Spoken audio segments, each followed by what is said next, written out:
La tragedia de San Miguel del Monte, 1891, Jalisco. El velorio que nunca terminó. Bienvenido a este espacio donde la historia guarda silencio y los registros oficiales dejan más preguntas que respuestas. Antes de comenzar, te invito a escribir en los comentarios desde qué lugar nos estás escuchando y si este relato te encuentra de día o en plena noche. Nos interesa saber hasta dónde llegan estas historias y en qué momento del tiempo vuelven a cobrar vida. En este canal exploramos casos reales, desapariciones y misterios ocurridos en distintas ciudades de México. Relatos que fueron ocultados, ignorados o simplemente olvidados con los años. Si te atraen las historias oscuras, basadas en hechos reales, y quieres seguir descubriendo estos archivos silenciados, suscríbete al canal y activa la campana para no perderte ninguno de nuestros relatos. Ahora sí, acompáñanos en esta historia. La tragedia de San Miguel del Monte, 1891, Jalisco. El velorio que nunca terminó. Capítulo 1. El hombre que murió en silencio. En el año de 1891, cuando México vivía bajo la férrea dictadura de Porfirio Díaz y el país se transformaba superficialmente en una nación moderna, mientras las estructuras de poder permanecían ancladas en el pasado colonial, existía en las montañas de Jalisco un pequeño pueblo llamado San Miguel del Monte. Era uno de esos asentamientos que apenas aparecían en los mapas oficiales, un lugar donde 300 almas vivían según ritmos que habían cambiado poco en los últimos 200 años. San Miguel del Monte se encontraba en un valle estrecho, rodeado de montañas cubiertas de bosques de pino y encino, a una altitud considerable donde el aire era delgado y limpio, donde las noches eran frías incluso en verano, y donde el invierno traía heladas que mataban todo lo que no estuviera protegido. El pueblo consistía en aproximadamente 80 casas de adobe con techos de tejas rojas, una plaza central con su inevitable kiosco de hierro forjado, una iglesia dedicada al arcángel San Miguel, construida en el siglo XVII, con paredes de piedra tan gruesas que el interior permanecía fresco incluso en los días más calurosos, y un cementerio en la ladera norte donde generaciones de habitantes yacían bajo cruces de madera o piedra que el tiempo y el clima iban borrando lentamente. La economía del pueblo se basaba en la agricultura de subsistencia, el cultivo de maíz y frijoles en las terrazas que habían construido en las laderas de las montañas, la crianza de animales pequeños y ocasionalmente la venta de madera de los bosques circundantes a comerciantes que venían desde Guadalajara o desde los pueblos más grandes de la región. Era una vida dura que envejecía prematuramente a las personas, pero era una vida conocida, predecible, donde cada estación traía sus tareas establecidas y donde las sorpresas eran generalmente indeseadas. Las familias más prominentes del pueblo eran los Maldonado, los García y los Rentería, clanes extensos que habían estado allí desde la fundación del pueblo y que entre ellos controlaban las mejores tierras, el comercio local y los puestos de gobierno municipal. Pero el hombre cuya muerte iniciaría los eventos extraordinarios que nos ocupan no pertenecía a ninguna de estas familias principales. Don Anselmo Vargas tenía 62 años cuando murió el 27 de septiembre de 1891. Había nacido en San Miguel, hijo de campesinos pobres, y había vivido toda su vida en la misma casa pequeña de adobe en las afueras del pueblo donde había nacido. Nunca se había casado, hecho que en aquella sociedad donde el matrimonio y la familia eran prácticamente obligatorios, lo hacía objeto de especulación y rumores. Algunos decían que había estado enamorado en su juventud de una mujer que lo había rechazado para casarse con un hombre más próspero, y que Anselmo nunca se había recuperado de aquel rechazo. Otros susurraban que había algo antinatural en su soltería, insinuando inclinaciones que en aquella época y lugar no podían ser nombradas abiertamente. Había quienes decían que simplemente era un hombre que prefería la soledad, que encontraba más paz en la compañía de sus libros y sus pensamientos que en el ruido constante de la vida familiar. Porque Anselmo Vargas era un hombre educado, algo extraordinariamente raro en San Miguel del Monte. Había aprendido a leer y escribir de niño, enseñado por el párroco de entonces, quien había visto inteligencia en el muchacho y había intentado cultivarla. Después, de alguna forma que nadie recordaba completamente, Anselmo había adquirido una colección considerable de libros, textos religiosos, algunos clásicos de literatura española, tratados de filosofía, incluso algunos volúmenes en latín que probablemente no podía leer completamente, pero que guardaba con reverencia. Trabajaba como escribano del pueblo, redactando cartas para los analfabetos, preparando contratos simples, manteniendo registros de nacimientos y muertes y matrimonios cuando el párroco estaba demasiado ocupado o enfermo para hacerlo él mismo.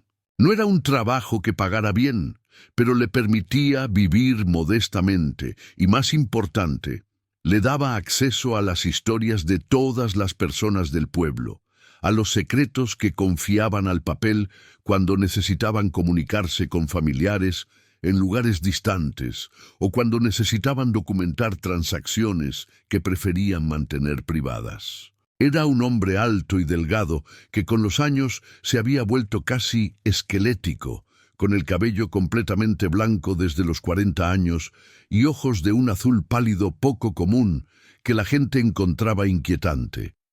Vestía siempre de negro, trajes antiguos que habían pertenecido a su padre y que había mantenido en buen estado durante décadas a través de remiendos cuidadosos. Caminaba con un bastón de madera oscura tallado con símbolos que algunos decían eran religiosos y otros insistían eran algo más antiguo, más pagano. Hablaba poco, pero cuando lo hacía, sus palabras tenían peso.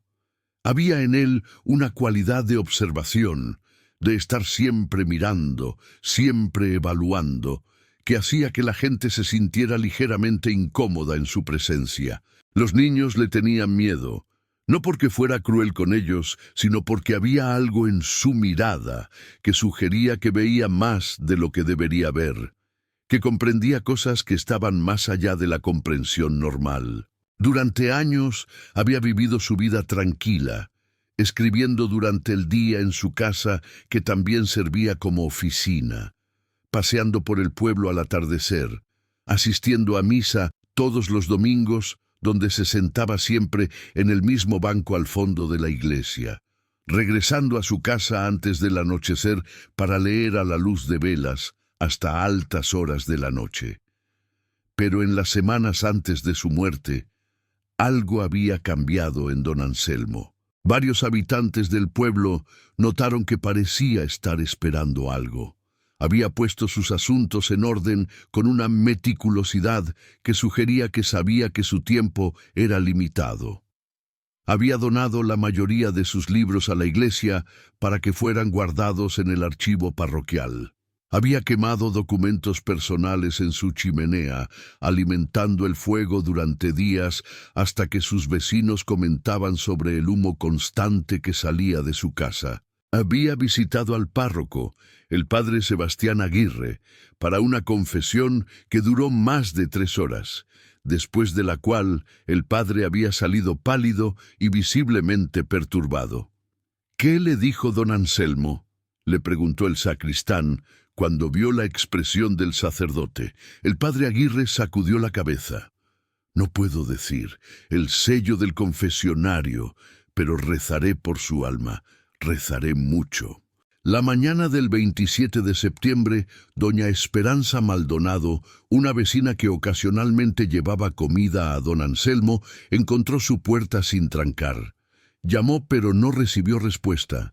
Preocupada, entró y encontró a don Anselmo sentado en su silla favorita junto a la ventana que daba al este, desde donde podía ver el amanecer sobre las montañas. Estaba muerto, sus manos cruzadas sobre el regazo sosteniendo un rosario, sus ojos cerrados, su rostro en paz. No había señales de lucha, no había evidencia de dolor. Era como si simplemente se hubiera sentado y hubiera decidido dejar de vivir. Sobre la mesa junto a él había una nota escrita con su letra meticulosa. Mi velorio debe comenzar al anochecer del día que muero y continuar hasta que el sol salga nuevamente. No cierren el ataúd hasta que amanezca, sin importar cuánto tiempo tome. Esta es mi última voluntad, y les suplico que la honren. Las razones se harán evidentes. Que Dios tenga piedad de mi alma y de las almas de todos en San Miguel del Monte. Doña Esperanza llevó la nota al padre Aguirre. El sacerdote la leyó varias veces, su ceño frunciéndose más con cada lectura. Instrucciones extrañas, murmuró. ¿Por qué especificar que el ataúd debe permanecer abierto hasta el amanecer? ¿Y qué significa sin importar cuánto tiempo tome? El amanecer llega cada día. Es la ley natural establecida por Dios. Pero cumplirían con los deseos del muerto. Era costumbre en San Miguel del Monte respetar las últimas voluntades, y aunque las instrucciones de don Anselmo eran inusuales, no parecían pedir nada impropio o herético. El cuerpo fue lavado y preparado por las mujeres mayores del pueblo, aquellas que tradicionalmente se encargaban de lavar a los muertos y vestirlos para su última presentación ante Dios y los hombres. Notaron algo peculiar. El cuerpo de don Anselmo estaba frío, como era de esperarse, pero no había comenzado el proceso de rigor mortis que usualmente comenzaba pocas horas después de la muerte. Sus músculos permanecían flexibles, su piel conservaba un tono que no era exactamente el de la vida, pero que tampoco era el gris cadavérico usual. «Debe haber muerto hace muy poco», dijo doña Petra García, que había lavado suficientes cuerpos para reconocer las señales de la muerte. «Tal vez apenas hace una hora antes de que lo encontraran». El cuerpo fue vestido con su mejor traje negro, aunque mejor era un término relativo, pues todos los trajes de don Anselmo eran viejos y remendados. Fue colocado en un ataúd simple de madera de pino que el carpintero del pueblo, don Refugio Rentería, había construido durante la tarde, trabajando rápidamente porque los velorios debían comenzar pronto después de la muerte, especialmente en septiembre, cuando el calor aún era considerable. El ataúd fue llevado a la iglesia y colocado en el altar mayor, rodeado de velas. El velorio comenzaría a las 6 de la tarde, después del Ángelus, y continuaría durante la noche hasta el amanecer, como era costumbre. Entonces, después de la misa de difuntos, el cuerpo sería llevado al cementerio para su entierro. Era un plan simple, un ritual que se había realizado cientos de veces en San Miguel del Monte. Nadie tenía razón para pensar que esta vez sería diferente. Nadie excepto tal vez don Anselmo mismo, cuyo cuerpo yacía en el ataúd abierto, con aquella expresión de paz que no cambiaba, cuyos labios parecían estar curvados en la más leve de las sonrisas, como si supiera un secreto que los vivos aún no comprendían. El sol comenzó a descender hacia el horizonte occidental, proyectando sombras largas sobre San Miguel del Monte. Las campanas de la iglesia tocaron el Ángelus, sus notas resonando sobre el pueblo pequeño, llamando a los fieles a la oración vespertina y anunciando el comienzo del velorio de don Anselmo Vargas. Los habitantes del pueblo comenzaron a congregarse en la iglesia, vistiendo sus ropas oscuras de luto, trayendo flores del campo y velas adicionales. Venían por respeto, por costumbre, porque así era como se hacían las cosas. Venían sin saber que estaban entrando a una noche que no terminaría cuando debía, una noche que se extendería más allá de los límites naturales del tiempo y que los cambiaría a todos, de maneras que nunca podrían haber anticipado. El sol tocó el horizonte, pintando el cielo de naranja y púrpura, y después se hundió más allá de las montañas, y la oscuridad cayó sobre San Miguel del Monte. Pero el amanecer que debía venir 12 horas después nunca llegaría. No esa noche, ni la siguiente, ni la siguiente. Capítulo segundo. La primera noche interminable. El velorio comenzó de manera ordinaria. Aproximadamente 100 personas se reunieron en la iglesia de San Miguel Arcángel, llenando los bancos de madera oscura que crujían bajo el peso de cuerpos que se acomodaban para la larga vigilia nocturna.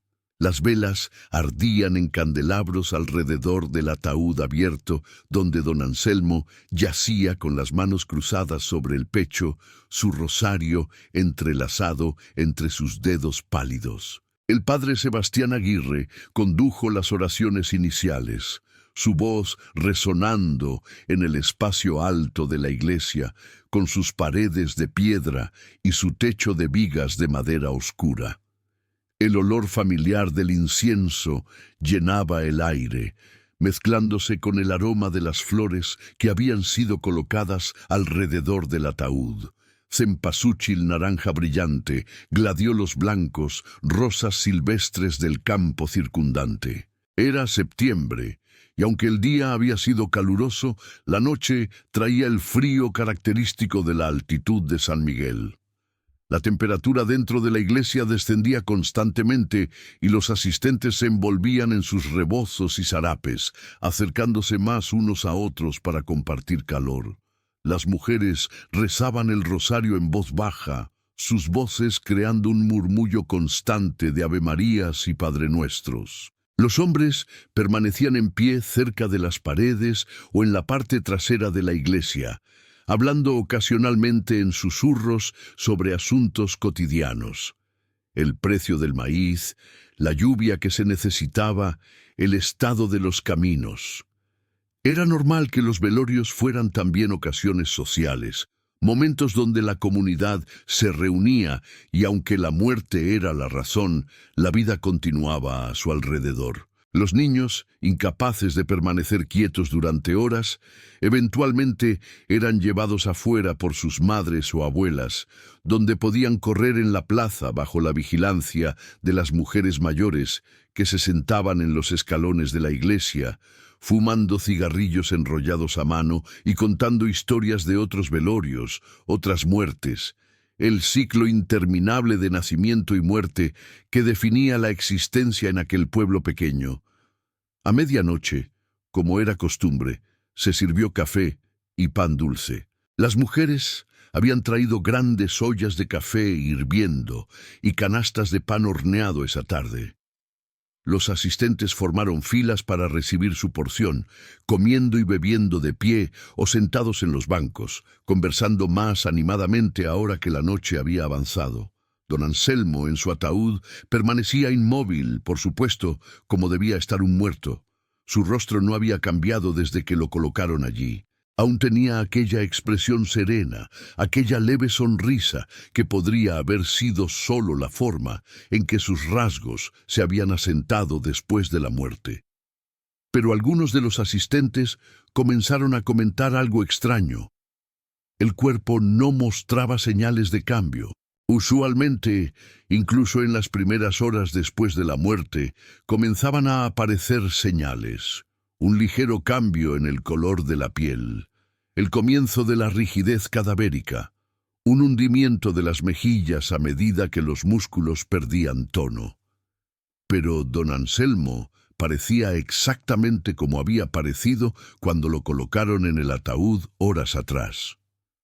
«Es el frío de la noche», explicó doña Petra García cuando alguien mencionó la observación. «Está preservando el cuerpo temporalmente. Para mañana, cuando el sol salga y el calor aumente, comenzaremos a ver los cambios».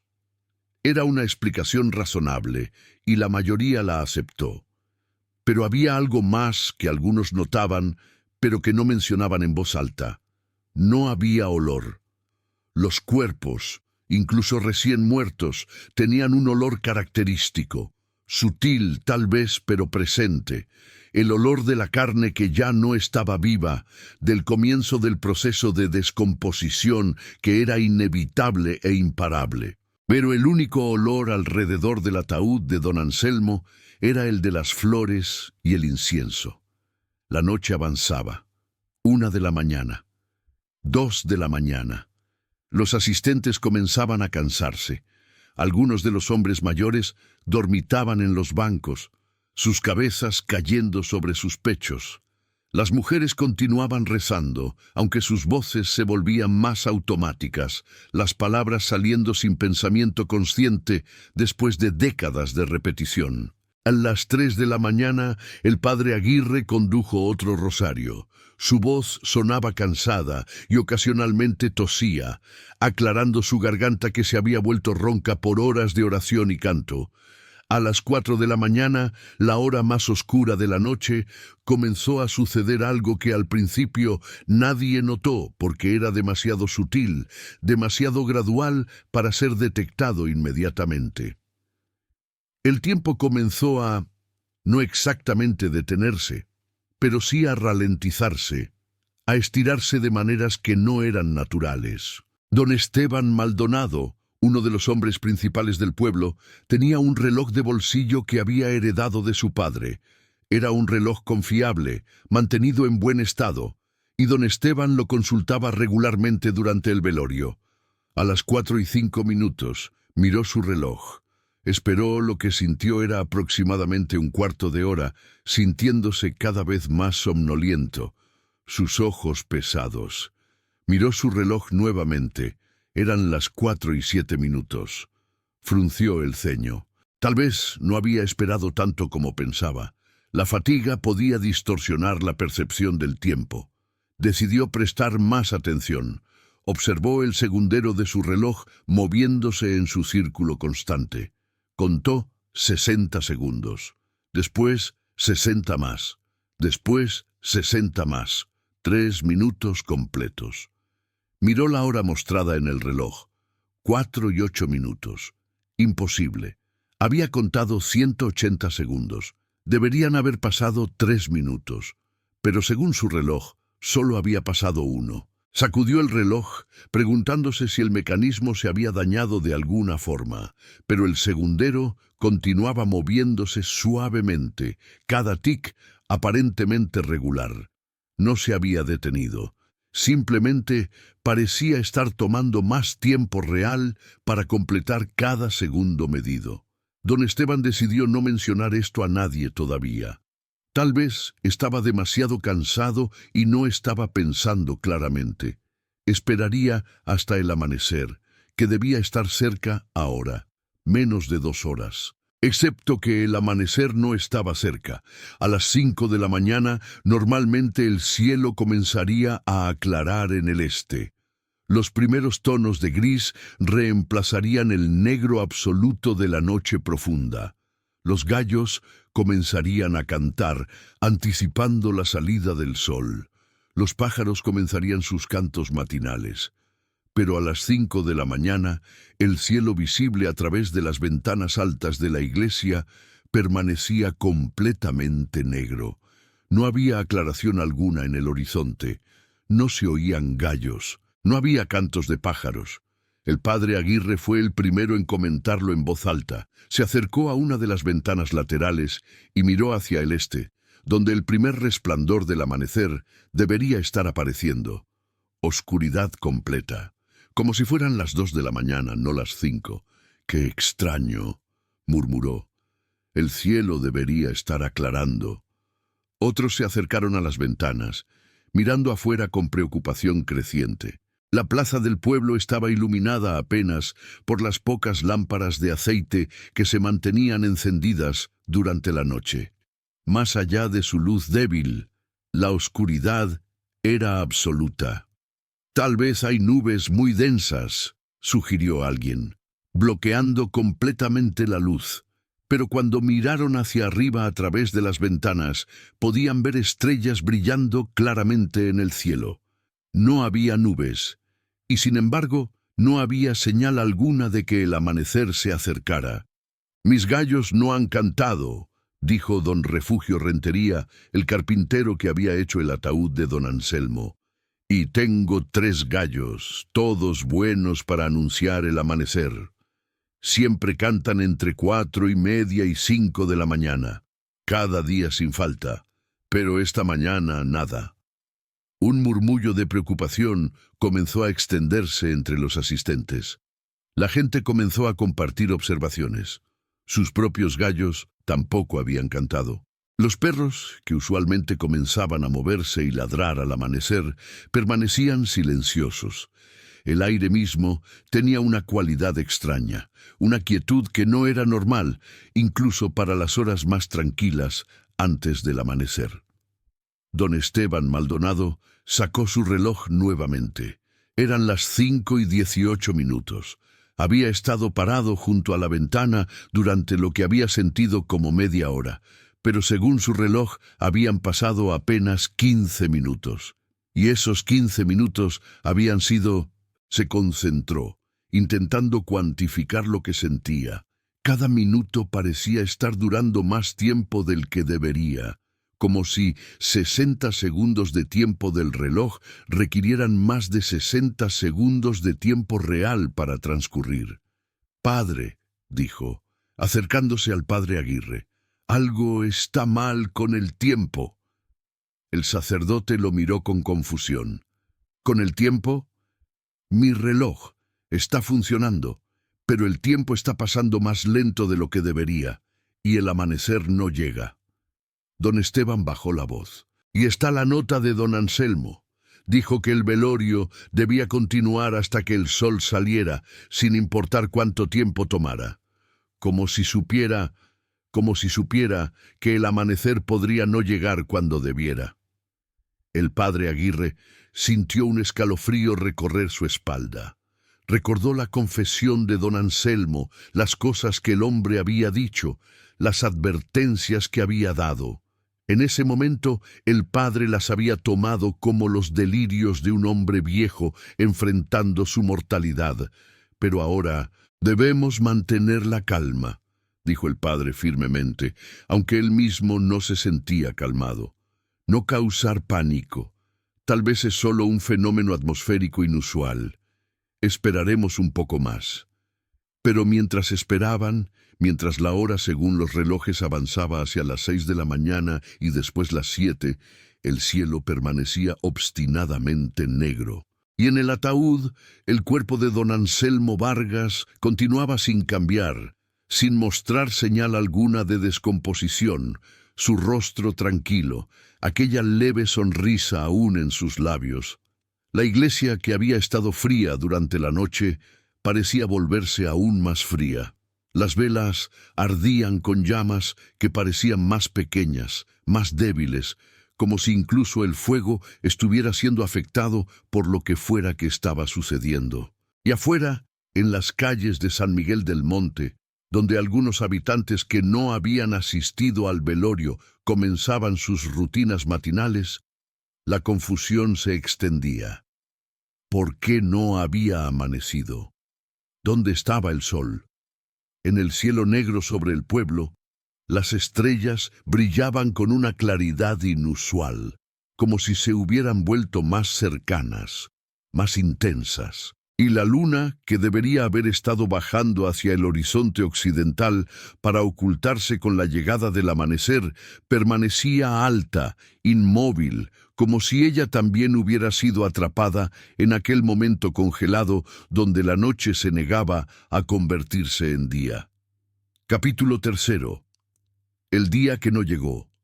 A las 9 de la mañana según los relojes, aunque el cielo permanecía tan negro como a medianoche, el pánico había reemplazado a la preocupación en San Miguel del Monte. La iglesia estaba ahora llena no solo con aquellos que habían venido al velorio, sino con prácticamente todos los habitantes del pueblo, incluyendo niños pequeños que se aferraban a las faldas de sus madres con los ojos muy abiertos de miedo.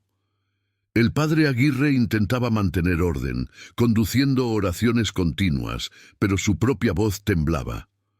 Nunca en sus 52 años de vida había experimentado o escuchado de algo así. El sol salía cada mañana. Era una de las certezas fundamentales del universo creado por Dios.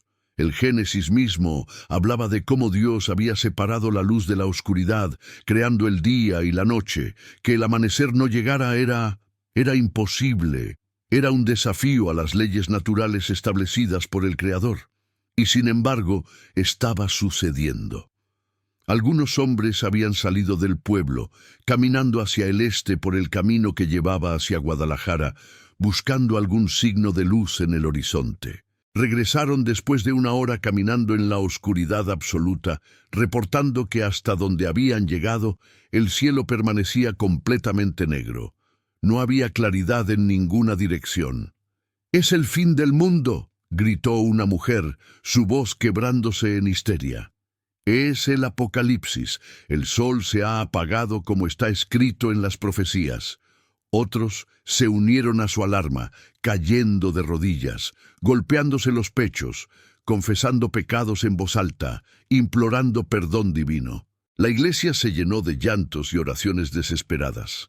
El padre Aguirre tuvo que subir al púlpito y levantar sus manos para pedir silencio. «Hermanos, hermanas, debemos mantener la fe. Dios no nos ha abandonado. Debe haber una razón para esto, algo que debemos entender». «¡Es por él!», gritó una voz desde atrás, y todos se volvieron para ver a don Martín García, uno de los ancianos del pueblo, señalando con dedo tembloroso hacia el ataúd. «¡Es por don Anselmo!». Su nota lo dijo: el velorio debe continuar hasta que el sol salga, sin importar cuánto tiempo tome. Él sabía que el amanecer no llegaría. Hizo algo, alguna brujería, algo diabólico. Un murmullo de acuerdo se extendió por la congregación. Varios hombres se movieron hacia el ataúd, sus intenciones poco claras, pero amenazantes. «Deténganse», ordenó el padre Aguirre. «No profanaremos este lugar sagrado con violencia. Don Anselmo está muerto. No puede hacernos daño». «¿No puede?», preguntó don Esteban Maldonado, su voz cargada de duda. «Padre, mire el cuerpo. Han pasado más de 15 horas desde que comenzó el velorio. Deberían haber señales de descomposición, especialmente sin el amanecer para traer el frío de la mañana. Pero no hay nada. Parece tan fresco como cuando lo pusimos aquí». Era verdad. El padre Aguirre se acercó al ataúd y miró cuidadosamente el rostro de don Anselmo. La piel aún tenía aquel tono que no era exactamente vivo, pero tampoco completamente muerto. No había decoloración, no había hundimiento de los rasgos, no había el olor característico que debería estar comenzando a manifestarse. Y había algo más que el padre notó con un sobresalto que lo hizo retroceder involuntariamente. Los labios de don Anselmo parecían ligeramente más curvados que antes.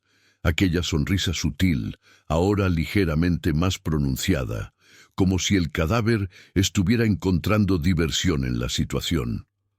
«Su nota», dijo doña Esperanza Maldonado, acercándose con el papel que don Anselmo había dejado. Dijo que las razones se harían evidentes. «¿Qué razones? ¿Por qué quería que su ataúd permaneciera abierto hasta el amanecer? ¿Qué está pasando?». El padre Aguirre tomó la nota y la leyó nuevamente, sus ojos escaneando las palabras escritas con aquella caligrafía meticulosa. Y entonces vio algo que no había notado en la primera lectura apresurada. En el margen inferior, en letra aún más pequeña, había otra línea: «El sol volverá cuando se pague la deuda». «¿Qué deuda?», preguntó el padre en voz alta, y la pregunta fue recogida y repetida por docenas de voces en la iglesia llena. «¿Qué deuda?». Nadie tenía respuesta. Don Anselmo no había dejado deudas monetarias conocidas. Había vivido modestamente pero dentro de sus medios. No había prestado dinero que necesitara ser devuelto. ¿A qué deuda se refería? Fue doña Petra García, la mujer mayor que había lavado el cuerpo, quien ofreció una posibilidad perturbadora. Cuando lo lavamos, encontramos marcas en su cuerpo, cicatrices viejas, pero en patrones extraños. en su espalda, en su pecho, como símbolos aunque no pude reconocerlos, y en su palma izquierda había una cicatriz que parecía ser una quemadura en forma de cruz invertida. Un murmullo de horror recorrió la congregación. Una cruz invertida era un símbolo asociado con el diablo, con brujería, con pactos oscuros. «Están sugiriendo», dijo el padre Aguirre lentamente, «que don Anselmo había hecho algún tipo de pacto con fuerzas demoníacas, y que su muerte y este evento imposible son resultado de ese pacto». «Siempre fue extraño», dijo alguien. «Viviendo solo, con todos esos libros, algunos dicen que había textos prohibidos entre ellos, y la forma en que miraba a la gente, como si pudiera leer sus almas». «¡Y la confesión!», exclamó otro. «Padre, usted dijo que rezaría mucho por su alma después de escuchar su confesión. ¿Qué le confesó? ¿Qué pecados tan terribles requieren que el sol mismo se detenga?». El padre Aguirre estaba atrapado entre el sello del confesionario, que no podía romper bajo pena de excomunión, y la necesidad desesperada de su congregación por respuestas. Finalmente, eligió sus palabras cuidadosamente. Don Anselmo confesó pecados, graves pecados que había cometido durante su vida, pecados de orgullo, de curiosidad prohibida, de buscar conocimiento que no debería ser buscado por hombres mortales. Habló de puertas que había abierto y que no podía cerrar, de precios que habían sido establecidos y que ahora debían ser pagados. Le di la absolución porque estaba genuinamente arrepentido, porque buscaba hacer las paces con Dios antes de morir. «Pero evidentemente no fue suficiente», gritó alguien. «Su alma corrupta está manteniendo la noche eterna sobre nosotros. Debemos destruir el cuerpo, quemarlo, sacarlo de tierra consagrada». «¡No!». El padre Aguirre levantó su voz con toda la autoridad que poseía. «No profanaremos este lugar ni este cuerpo con violencia nacida del miedo. Somos cristianos, confiaremos en Dios y en su voluntad». Pero su autoridad estaba siendo erosionada por el miedo primitivo que la oscuridad continua estaba causando. Los humanos están programados para el ciclo de día y noche. Cuando ese ciclo es interrumpido, algo profundo en la psique comienza a desmoronarse. Ya habían pasado más de 20 horas desde el último amanecer. Las personas estaban cansadas, pero demasiado aterrorizadas para dormir. Los niños lloraban. Los animales domésticos en el pueblo aullaban y maullaban con angustia, y el tiempo continuaba pasando extrañamente. Los relojes avanzaban, sus mecanismos funcionando normalmente, pero cada hora parecía durar una eternidad de tiempo subjetivo. Era como si el tiempo mismo se hubiera vuelto elástico, estirado hasta casi romperse, pero sin quebrarse completamente. Don Esteban Maldonado había estado monitoreando cuidadosamente su reloj y había llegado a una conclusión perturbadora. Por cada hora que pasaba según el reloj, parecían pasar aproximadamente 3 horas de tiempo experimentados subjetivamente. Era como si estuvieran atrapados en una burbuja temporal donde el tiempo fluía a una tercera parte de su velocidad normal. Si esta estimación era correcta, y si el fenómeno continuaba, entonces lo que sentían como 3 días podrían ser apenas 24 horas de tiempo del reloj. Pero eso significaba que ya habían experimentado el equivalente de más de 2 días y medio sin amanecer, aunque los relojes mostraran que había pasado menos de un día.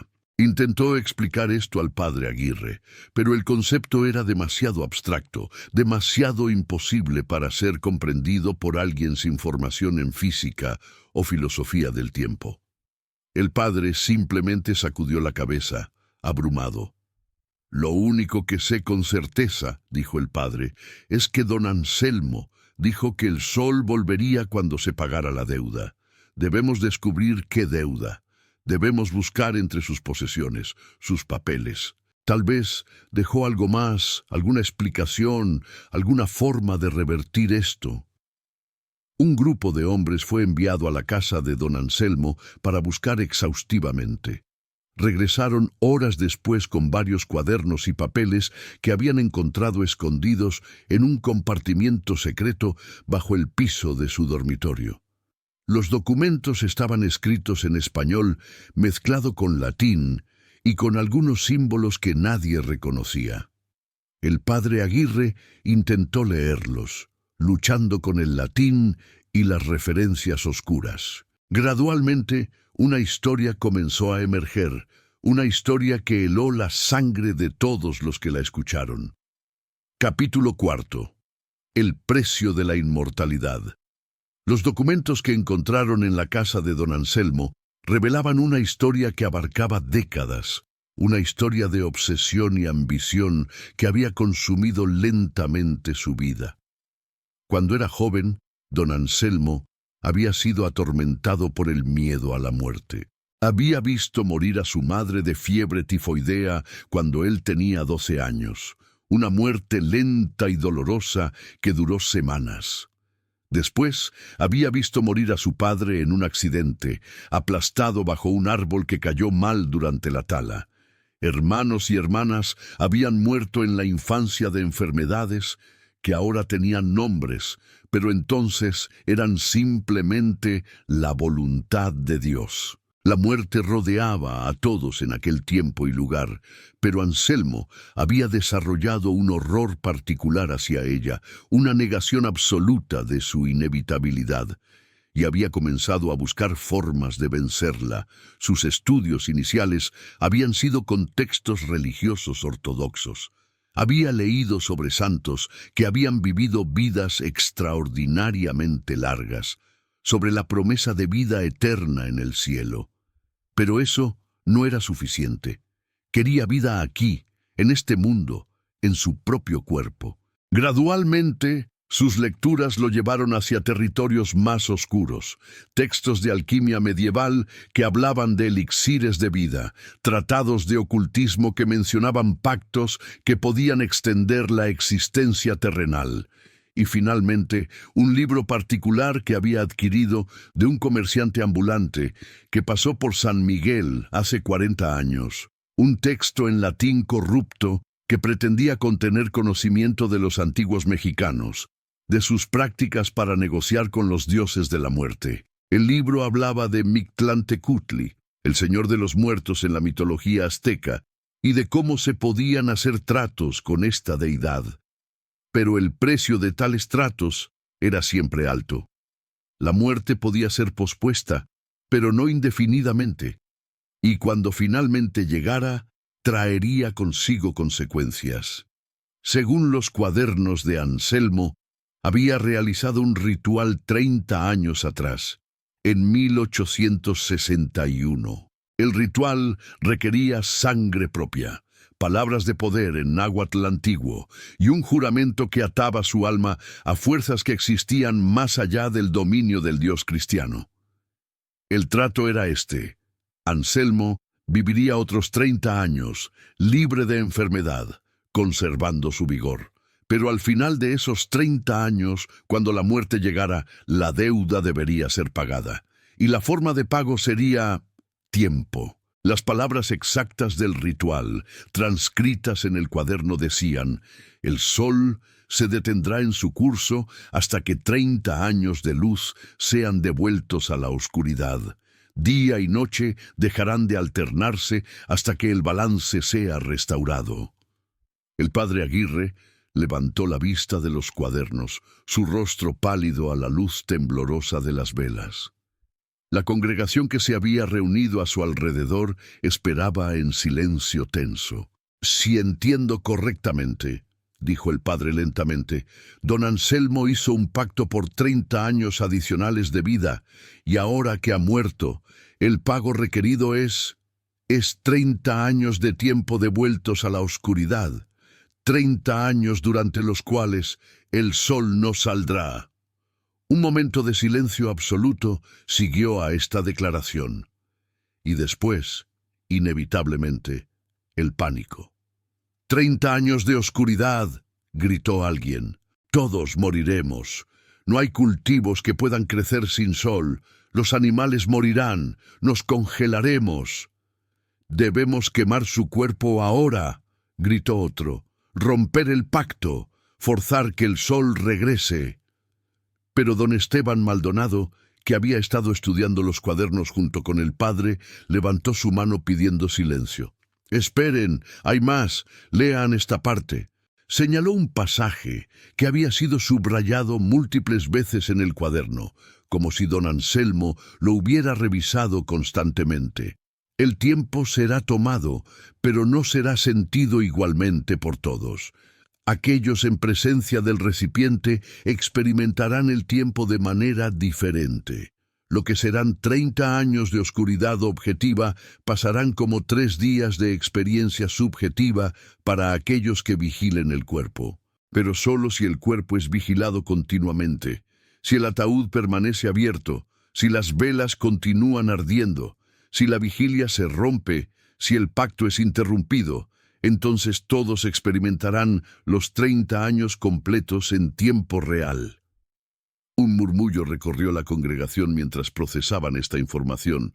«¿Está diciendo», preguntó doña Esperanza lentamente, «que si continuamos el velorio, si nos quedamos aquí vigilando su cuerpo, entonces estos 30 años de oscuridad pasarán en apenas 3 días de nuestro tiempo experimentado?» «Eso es lo que parece indicar», confirmó don Esteban. Por eso don Anselmo insistió en que el velorio continuara hasta que el sol saliera, sin importar cuánto tiempo tomara. Sabía que tomaría 30 años de tiempo objetivo, pero solo 3 días de tiempo subjetivo si seguíamos sus instrucciones.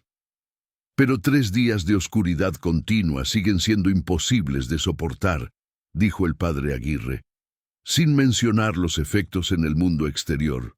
Si realmente han pasado 30 años allá afuera mientras nosotros estamos aquí... «No», interrumpió don Esteban, señalando otro pasaje. «El efecto temporal está localizado. La anomalía afecta solo a este pueblo, solo a aquellos dentro de cierto radio del cuerpo. El resto del mundo continúa normalmente. Para ellos, cuando salgamos de aquí después de 3 días, habrán pasado apenas 3 días. Pero para nosotros habremos vivido el equivalente de... Bueno, si mis cálculos son correctos, cada hora del reloj parece durar 3 horas de experiencia. Entonces 3 días completos de tiempo del reloj serán... Hizo los cálculos mentalmente. 72 horas multiplicadas por 3. 216 horas de experiencia subjetiva, 9 días de vigilia continua tal como la sentirían, 9 días sin dormir, sin sol, en esta iglesia, murmuró alguien. «Es imposible, nos volveremos locos». «Pero la alternativa», dijo el padre Aguirre, «según lo que está escrito aquí, es que si rompemos la vigilia, si cerramos el ataúd o si todos nos vamos, entonces el tiempo se sincronizará y experimentaremos los 30 años completos en tiempo real. 30 años de oscuridad absoluta. Eso sí sería el fin del mundo para nosotros». La terrible lógica de la trampa en la que estaban atrapados se hizo evidente para todos. Don Anselmo, en su arrogancia o en su desesperación, había creado una situación donde toda la comunidad debía sufrir las consecuencias de su pacto oscuro. Pero había proporcionado una salida. Si lo velaban fielmente durante 3 días de tiempo del reloj, la deuda sería pagada y el sol volvería. 3 días de tiempo del reloj, pero experimentados como más de una semana de vigilia continua, en oscuridad, con un cadáver que rehusaba descomponerse, en una iglesia que se volvía cada vez más fría a medida que pasaba el tiempo sin el calor del sol.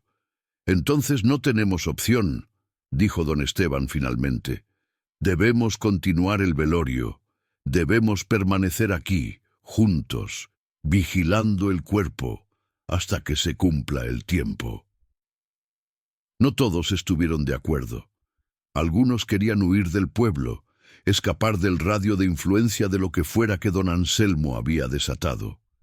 Pero el padre Aguirre señaló que no sabían cuán lejos se extendía el efecto, y si salir del área no rompía la conexión, y si, al contrario, los dejaba experimentando el tiempo normal mientras el resto del pueblo experimentaba el tiempo acelerado, creando una desincronización permanente. Finalmente, después de horas de debate agotador, la decisión fue tomada. Permanecerían, continuarían el velorio, pagarían la deuda que don Anselmo había contraído con su pacto impío. Pero el costo psicológico de esta decisión comenzaría a manifestarse pronto, porque la mente humana no está diseñada para días de vigilia continua en oscuridad absoluta.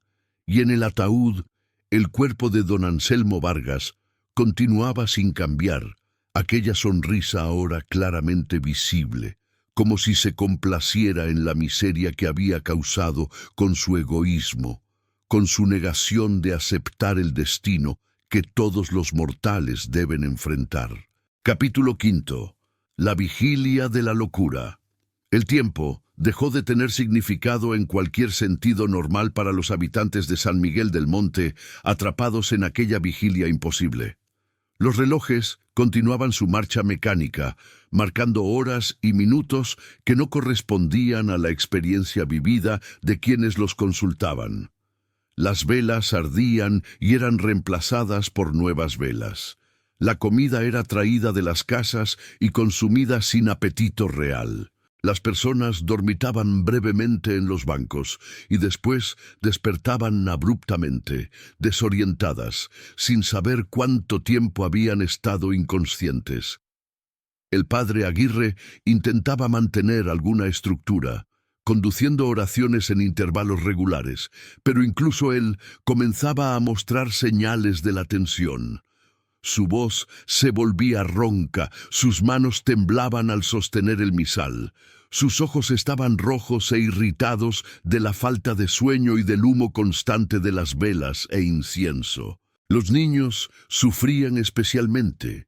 Sus cuerpos jóvenes necesitaban sueño regular, y la oscuridad constante alteraba todos sus ritmos naturales. Lloraban frecuentemente, se volvían irritables, se peleaban entre ellos por razones triviales. Las madres intentaban consolarlos, pero ellas mismas estaban al límite de su resistencia. Y entonces comenzaron las alucinaciones. Doña Petra García juró haber visto a su esposo muerto, quien había fallecido 5 años atrás, parado en la esquina de la iglesia, mirándola con expresión acusadora. Gritó y señaló, pero cuando otros miraron, no había nadie allí.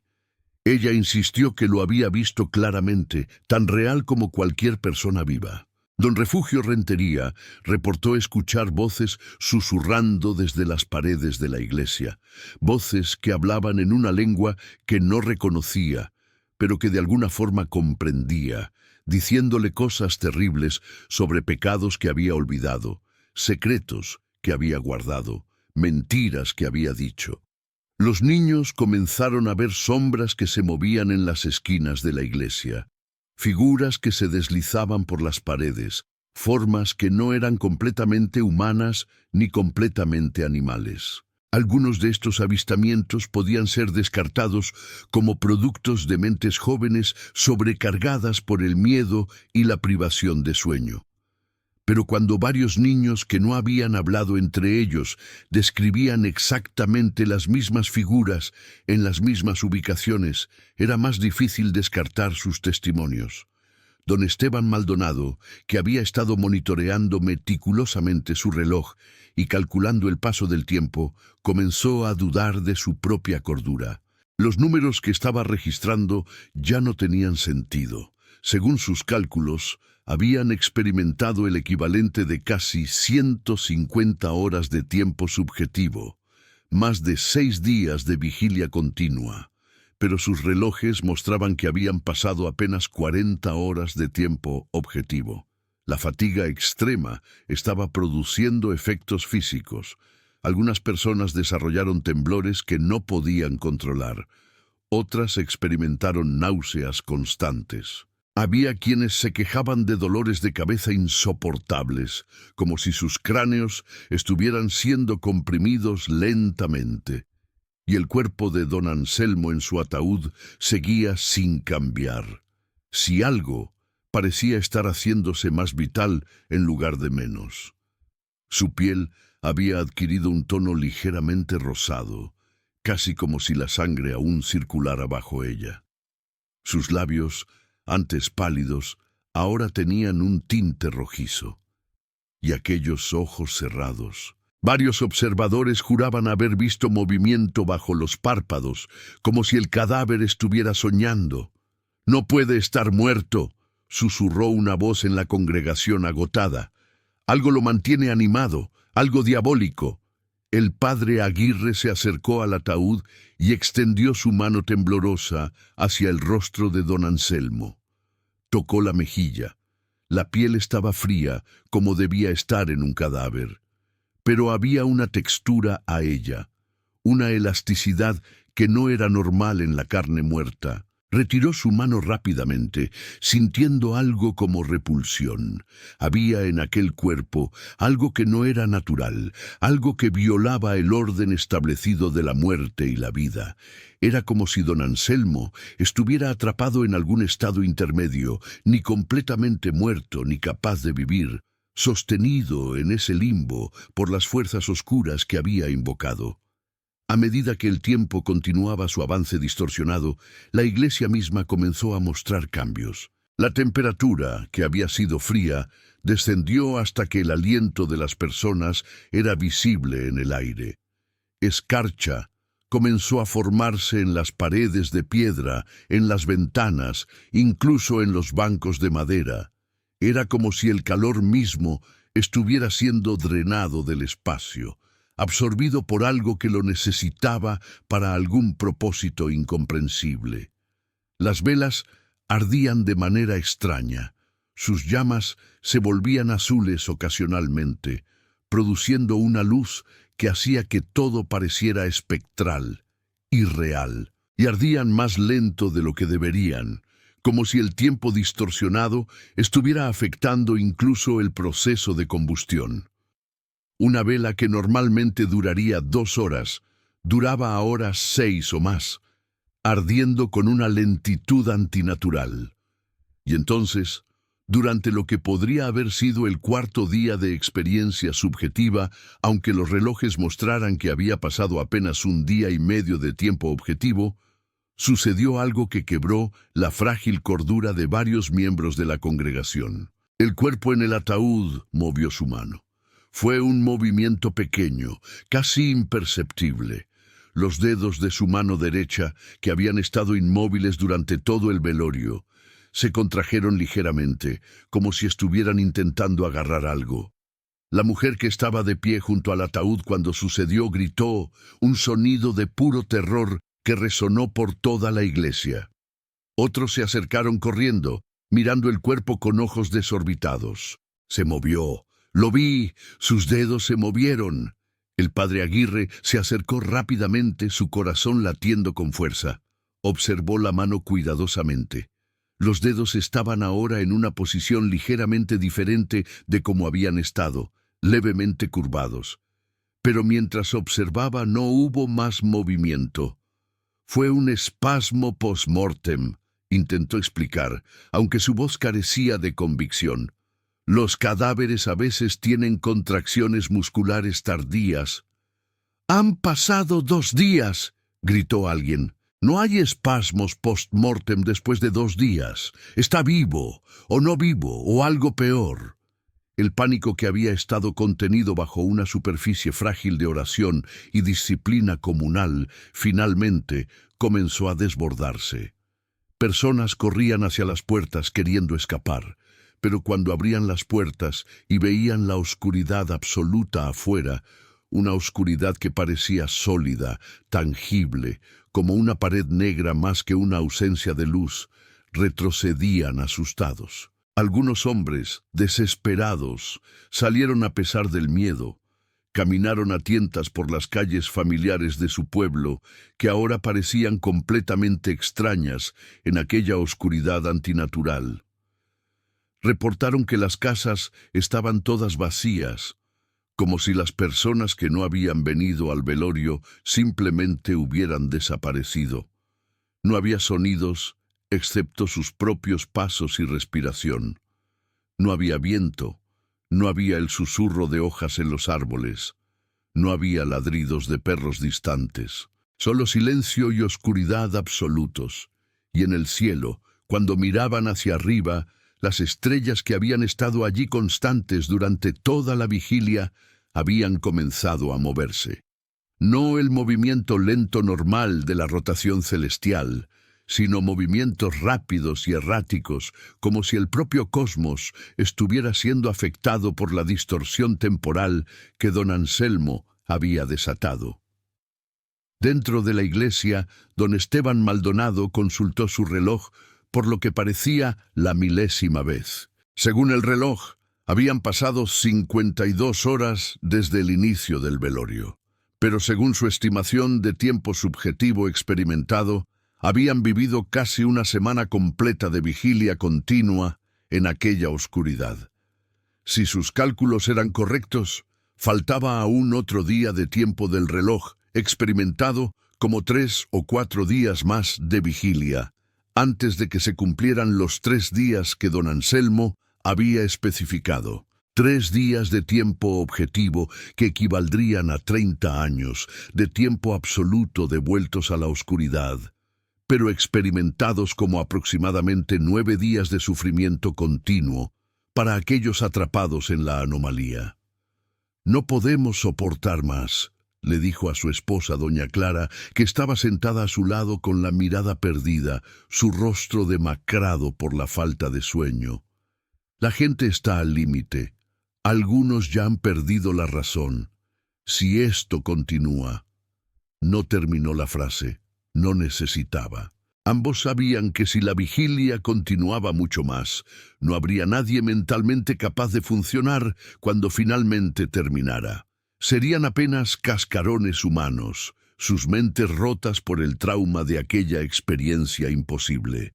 Pero tampoco podían romper la vigilia. Las consecuencias serían aún peores. 30 años reales de oscuridad. Nadie sobreviviría a eso. Estaban atrapados, condenados a continuar una vigilia que estaba destruyendo lentamente a cada persona en aquella iglesia, pagando con su cordura y su salud mental la deuda que un hombre egoísta había contraído en su arrogante negación de la muerte. Y en el ataúd, don Anselmo Vargas yacía con aquella sonrisa en sus labios, sus dedos ahora ligeramente curvados como si estuviera contento, como si todo estuviera desarrollándose exactamente según algún plan que solo él había conocido. Un plan que requería no solo su muerte, sino el sufrimiento de toda una comunidad como pago por 30 años robados al destino. Capítulo final. El amanecer. Que finalmente llegó. El tiempo se arrastraba con una lentitud que era física, casi tangible. Cada minuto parecía durar 1 hora, cada hora una eternidad.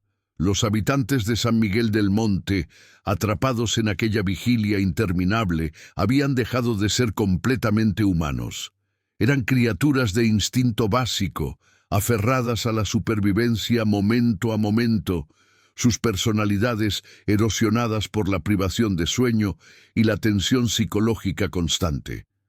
Varios habían entrado en estados catatónicos, sentados o acostados inmóviles en los bancos, sus ojos abiertos, pero sin ver.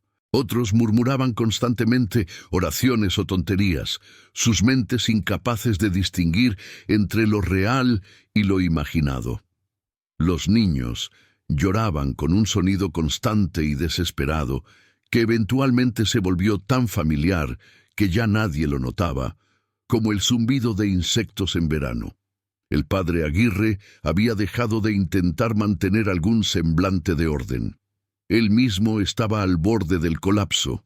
Había estado despierto, según su mejor estimación, durante el equivalente de más de 8 días. Su cuerpo demandaba sueño, con una urgencia que era casi insoportable, pero cada vez que comenzaba a quedarse dormido, algún grito o disturbio lo despertaba sobresaltado. Comenzó a tener visiones. Veía al Cristo crucificado descendiendo de su cruz en el altar, caminando hacia él, hablándole con palabras que no podía distinguir.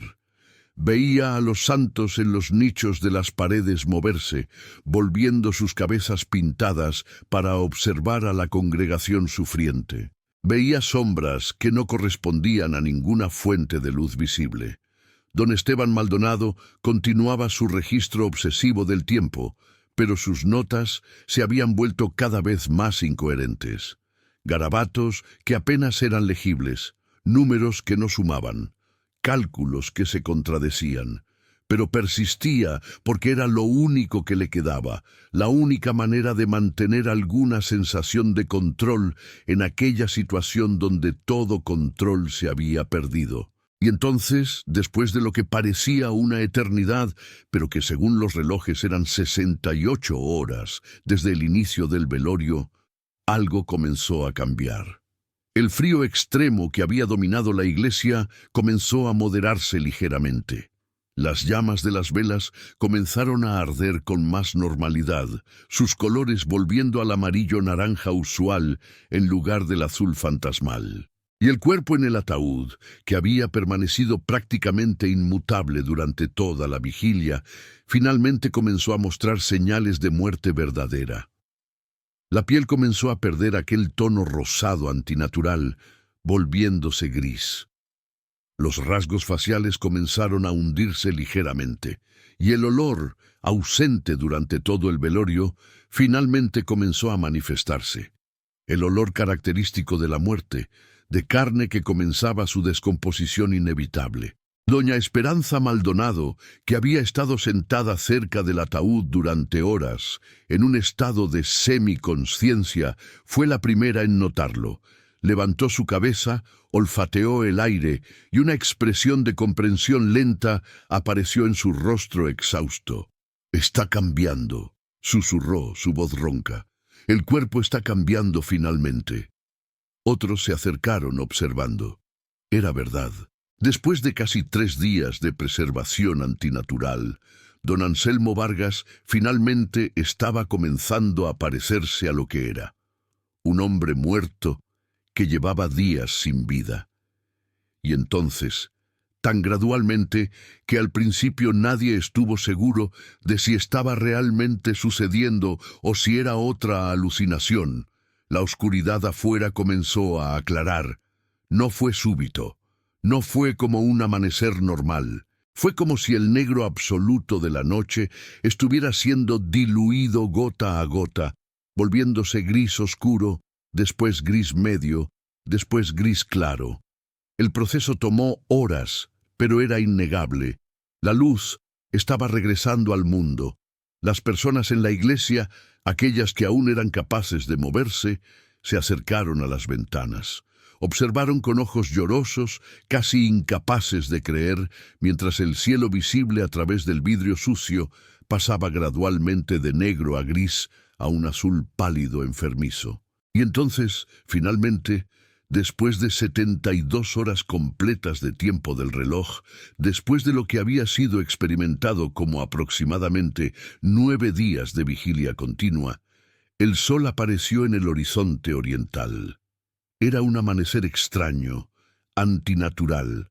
El sol subía demasiado rápido, como si estuviera recuperando el tiempo perdido, y su luz tenía una cualidad diferente, más intensa, más blanca de lo normal, como si también hubiera sido afectado por lo que había sucedido. Pero era luz, era el fin de la oscuridad. Era la señal de que la deuda había sido pagada, que el pacto de don Anselmo había sido cumplido, que finalmente estaban libres. Un sollozo colectivo de alivio resonó por la iglesia. Las personas se abrazaban, lloraban, reían histéricamente. Algunos cayeron de rodillas en gratitud. Otros simplemente colapsaban, sus cuerpos finalmente cediendo a la exhaustión ahora que la vigilia había terminado. El padre Aguirre, con lágrimas corriendo por su rostro demacrado, elevó sus manos temblorosas y habló con voz quebrada pero llena de emoción. Demos gracias a Dios Todopoderoso, que en su misericordia ha permitido que el sol regrese. Hemos pasado a través del valle de la sombra de muerte y hemos emergido. La noche ha terminado. El amanecer ha llegado. Pero había algo extraño. El padre notó que aunque el sol había salido, su posición en el cielo no correspondía a la hora que mostraban los relojes. Eran las 6 de la mañana, según don Esteban Maldonado consultando su reloj. Pero el sol estaba mucho más alto en el cielo de lo que debería estar a esa hora. «El tiempo», murmuró don Esteban, su mente trabajando a través de los cálculos incluso en su estado de exhaustión extrema. «El tiempo se está sincronizando». Los 30 años de oscuridad objetiva pasaron en 3 días de tiempo del reloj para nosotros, pero ahora el mundo exterior está ajustándose. No tenía sentido completo, pero de alguna forma el universo estaba corrigiendo la anomalía que había sido creada. El sol había regresado, pero su posición sugería que más tiempo había pasado en el mundo exterior de lo que sus relojes indicaban. Pero los detalles no importaban. Lo que importaba era que había terminado. La vigilia imposible, el velorio que nunca debió haber sido necesario, finalmente había concluido. El padre Aguirre condujo una última serie de oraciones sobre el cuerpo de don Anselmo, ahora claramente un cadáver en descomposición. Aquella sonrisa enigmática finalmente desvanecida, reemplazada por la máscara neutral de la muerte. El ataúd fue cerrado, sellado, preparado para el entierro. Pero nadie tenía fuerzas para llevar el ataúd al cementerio inmediatamente. Las personas necesitaban dormir, necesitaban comer, necesitaban tiempo para recuperarse de lo que habían experimentado. El cuerpo fue dejado en la iglesia, el ataúd ahora cerrado, y la congregación se dispersó lentamente a sus casas, caminando como sonámbulos por las calles de San Miguel del Monte, que ahora estaban bañadas en la luz de un sol que parecía demasiado brillante, demasiado intenso, como si también estuviera tratando de recuperar 30 años de brillo en un solo día. Don Esteban Maldonado caminó a su casa con su esposa. Cuando llegaron, encontraron todo exactamente como lo habían dejado 3 días atrás. Nada había cambiado. Era como si el tiempo dentro de sus casas hubiera estado congelado mientras ellos estaban en la iglesia. Colapsó en su cama, hundiéndose en un sueño tan profundo que casi parecía muerte. Dormiría durante 18 horas seguidas, y cuando despertara, tardaría varios minutos en recordar dónde estaba y qué había sucedido. Durante los días siguientes, los habitantes de San Miguel del Monte intentaron retornar a algún semblante de normalidad, pero todos habían sido cambiados por la experiencia. Había en sus ojos una cualidad de haber visto algo que no debería ser visto, de haber experimentado algo que violaba las leyes fundamentales de la realidad.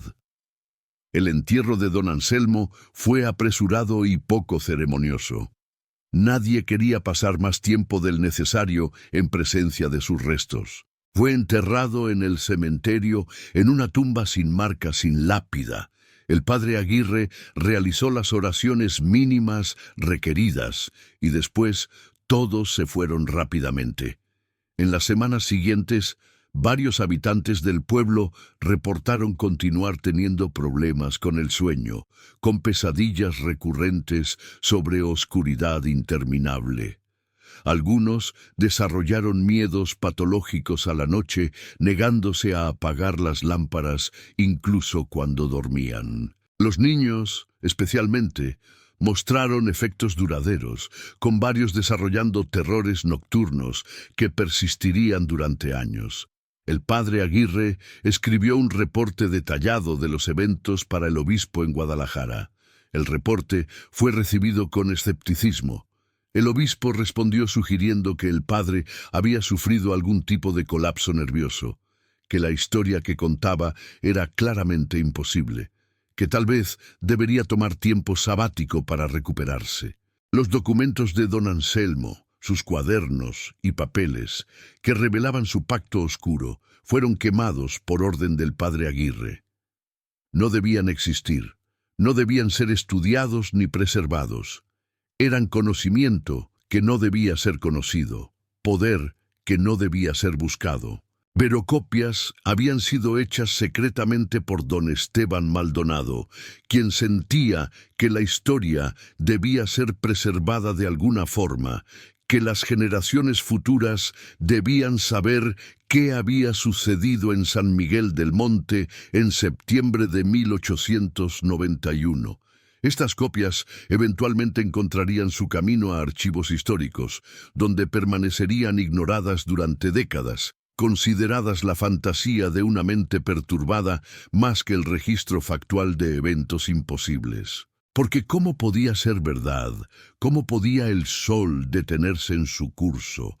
¿Cómo podía un hombre muerto mantener su cuerpo sin descomposición durante días mientras exigía que una comunidad entera pagara por su pacto egoísta con fuerzas oscuras? La razón y la ciencia decían que era imposible.